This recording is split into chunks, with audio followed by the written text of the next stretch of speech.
વડોદરામાં એસઓજી દ્વારા મોટી કાર્યવાહી હાથ ધરવામાં આવી છે, જેમાં ગોરવા વિસ્તારમાં બંધ દુકાનમાંથી ₹22 લાખનો શંકાસ્પદ કોડીન ફોસ્ફેટ સિરપનો જથ્થો મળી આવ્યો છે। 16 પેટીમાં રહેલી 1920 જેટલી બોટલ જે કબજે થઈ છે। પ્રાથમિક તપાસમાં જથ્થો હિમાચલ પ્રદેશથી મંગાવવામાં આવ્યા હોવાનો ખુલાસો થયો છે, જેમાં સાઈ લાઈફ કેરના બિલના આધારે આકાશસિંહ રાઠોડનું નામ સામે આવ્યું।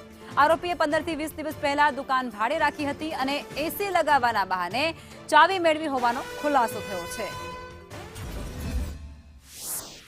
શહેર એસઓજીની ટીમ અલગ અલગ વિસ્તારમાં પેટ્રોલિંગ કરતી હોય છે।